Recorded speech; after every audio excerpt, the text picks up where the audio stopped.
बांगडा मच्छी आहे। हे 3 मच्छी घेतलेली आहेत मी, अशा होत्या 3 घेतलेल्या आहेत। ह्याला मी कट करून 2-2 पीस केलेले आहेत। बांगडा मच्छीचा रस्सा कसा बनवायचा हे सांगणार आहे आणि हे कच्चीच राहणार आहे, मी याला फ्राय नाही करणार।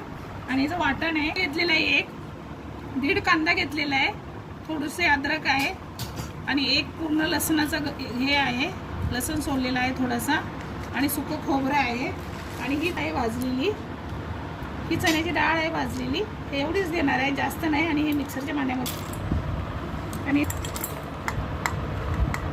सगळं मी टाकलेलं आहे। आता बारीक करून घेते वाटणाला।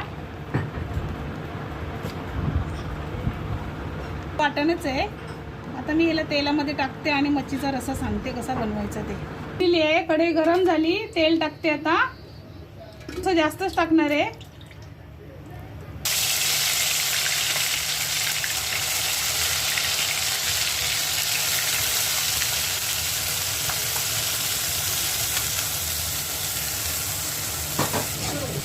आपण ज्यावेळेस वाटण वाटतो त्यावेळेस वाटणमध्ये बिलकुल म्हणजे थोडंसं कमी प्रमाणामध्ये पाणी टाकायचं, जास्त पाणी टाकलं ना वाटण खूप उडतं मग तेलामध्ये। वाटण असं कच्चं भाजलं गेलेलं आहे।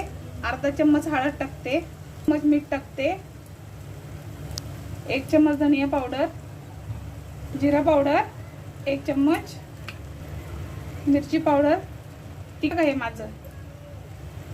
आपण ज्यावेळेस मसाले टाकतो त्यावेळेस गॅस ना स्लोच ठेवायचा।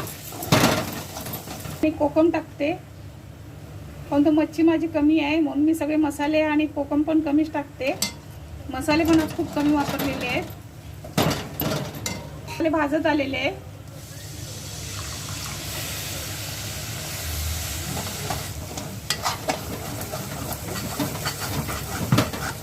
मसाले असे लागले नाही पाहिजे, कंटिन्यू फिरवत राहायचं मसाल्यांना, तेव्हा मसाले चांगले भाजतात।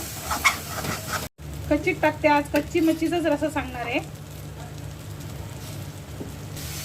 ही सर्व मच्छी टाकलेली आहे।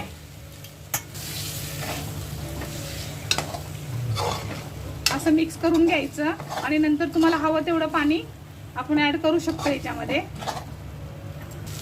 पाणी टाकते। हे बघा झालेली आहे माझी मच्छी, मस्तपैकी कलर आलेला आहे, तरी पण छान आलेली आहे, कमी मसाल्यामध्ये। बारीक चिरलेला कोथिंबीर टाकायची आणि गॅस बंद।